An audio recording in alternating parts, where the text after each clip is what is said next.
Bueno, buenas tardes a todos. Estamos transmitiendo acá en vivo, así como, a pedido del pastor Carlos, que me ha dado el honor y el privilegio y ha tenido la gentileza de que pueda estar transmitiendo y compartiendo una palabra. Así que, acá estamos. El Señor los bendiga a todos. Y quería compartir algo que estaba pesando en mi corazón durante todo este tiempo. La verdad que el tiempo de cuarentena ha sido un tiempo de mucho aprendizaje, en donde el Señor nos llama a tener una mayor intimidad con Él, a tener un mayor tiempo de conocerlos más y de pasar tiempo a solas con Él. Así que Dios nos ha dado el privilegio de poder frenar todas las actividades y todo lo que estábamos haciendo y poder tener un poco de mayor intimidad con Él, frenar todo, parar y detener todo. Según muchos están diciendo, es como el Selah de los salmos, ¿no? El Selah es cuando Dios viene hablando o el cantante está haciendo una adoración, una alabanza, y en un momento el Selah produce un corte, interrumpe, hay un silencio, los músicos, hay un silencio en salmista, no hay palabras, se termina todo y hay que hacer silencio, hay que tener una quietud y una calma y saber esperar en Dios. Y en este sentido es lo que Dios me estaba hablando y quería compartir específicamente Deuteronomio 6, cuando habla capítulo 6, versículo 4, dice: Oye Israel, Jehová nuestro Dios, Jehová uno es. Ese oye, la palabra oye, es un término hebreo que es el término Shema, se traduce como oye o escucha. El Shema es una tradición bíblica entre los judíos y entre los hebreos, y esta tradición lo que implica es justamente que el principal mandamiento era poder oír a Dios. Creo que tiene mucho que ver en este tiempo con lo que Dios nos está demandando. Shema significa pon atención o concéntrate en, no solamente escuchar, como todos sabemos escuchar, sino escuchar prestando atención. Oír a Dios no es solo escuchar la palabra y nada más, es mucho más que eso, es más profundo. Shema también tiene que ver, o también significa responder a lo que escucha, entonces implica la obediencia y también implica una acción. No es solo escuchar nada más, sino oír a Dios es prestar atención y obedecer en consecuencia y actuar en consecuencia de lo que Dios dice. Cuando Dios pide que lo escuchen, está pidiendo que escuchemos y obedezcamos. Traigo esto porque entiendo que es lo que Dios está llamando. Cuando a Jesús los fariseos lo tientan, y lo vamos a ver en un ratito, pero cuando lo tientan los fariseos, le preguntan cuál es el gran mandamiento, Jesús cita la Shema, la famosa Shema. Esta Shema los judíos tenían la costumbre de repetirlo día y noche durante años, porque ellos entendían que era necesario incorporarlo, no solamente aprenderlo de memoria, sino que se haga carne en uno, y que era el principal mandamiento de Dios. Cuando Dios pide que lo escuchen, está pidiendo que escuches y obedezca.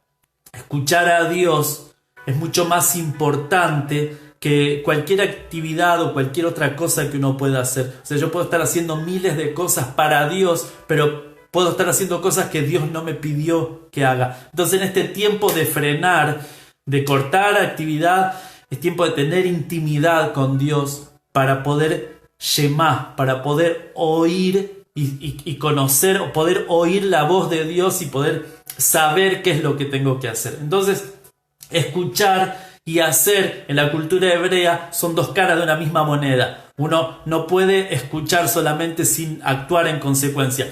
Cuando el pueblo de Israel se desvía, los profetas dicen: ustedes tienen oído, mas no oyen. Decían, entonces estaban escuchando, pero no ponían por obra la palabra.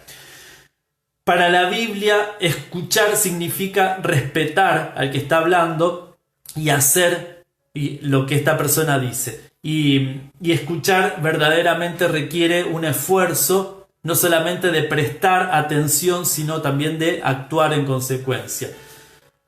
Y en Mateo 22, 37 y 38, a Jesús lo tientan los fariseos y le dicen, a ver, ¿qué es lo que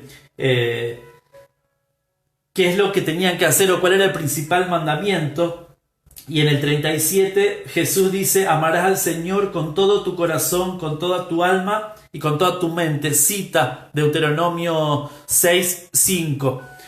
Y dice, en el versículo 38, este es el primer y gran mandamiento. Jesús refuerza y reafirma esta idea, pero para amar a Dios primero es necesario oírlo. ¿Y cómo podemos oírlo si a veces estamos envueltos en tanto ruido en el mundo, en tanto ruido del sistema? Entonces es imposible oír a Dios si nosotros estamos escuchando otras voces.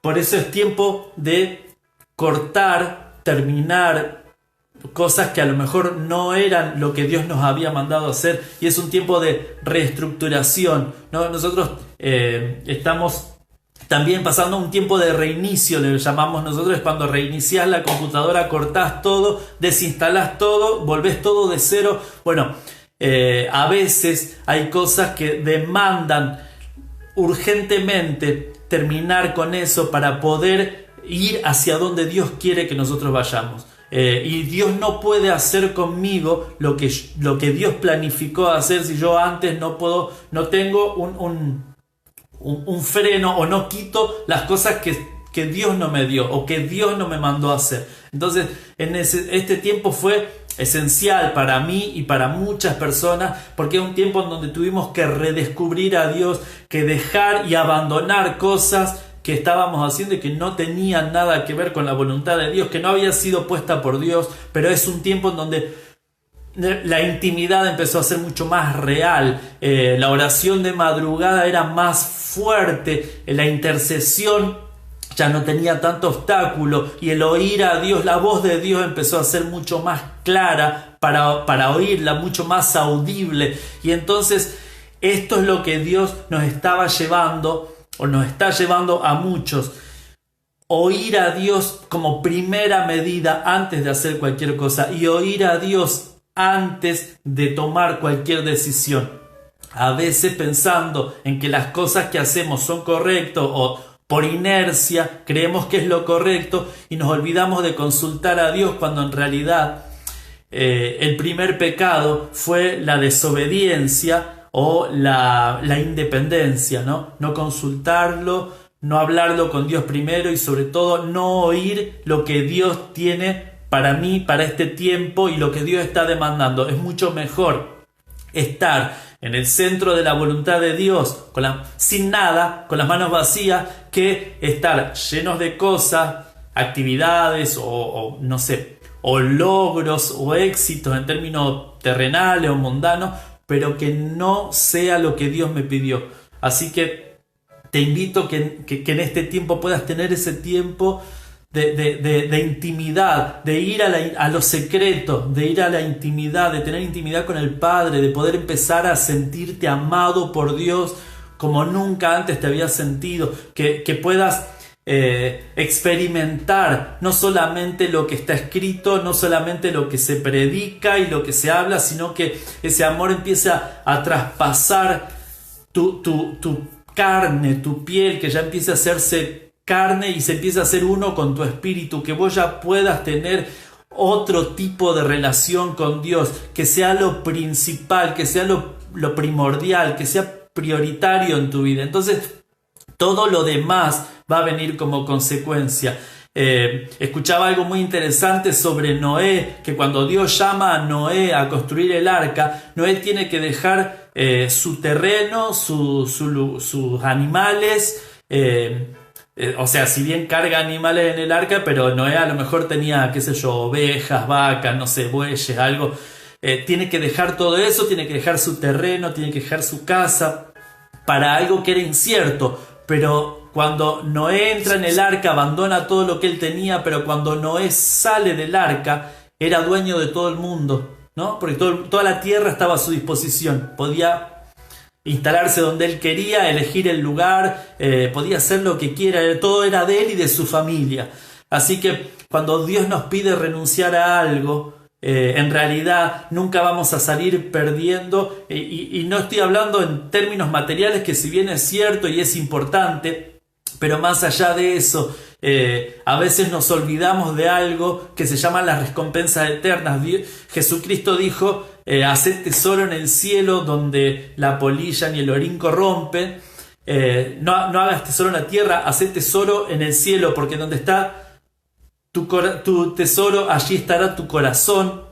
Y entonces Jesús está diciendo: piensen en lo eterno, no piensen tanto en lo temporal, piensen en que lo que hagas hoy va a repercutir en la eternidad y va a tener recompensa o no, depende de la acción, la actitud y las decisiones que hayan tomado, pero nuestras decisiones tienen consecuencia en la eternidad y es importante tenerlo presente hoy. Así que esto es un poco lo que quería compartir, que podamos volver a oír a Dios, volver a oír la voz de Dios, al que dejó de oírla, y el que la está escuchando, que puedas escuchar con más énfasis, con más fuerza, que pueda ser más claro, que haya precisión en las decisiones que tenga que tomar, precisión en oír la voz de Dios para tu vida, y todo lo demás va a repercutir en tu familia, en el entorno, en los allegados, en la iglesia, en lo que hagas. Así que bueno, te bendigo, declaro que en este tiempo, en nuestra vida, oiremos la voz de Dios mucho más claro que antes, nos enamoraremos más, se enciende esa pasión por la presencia,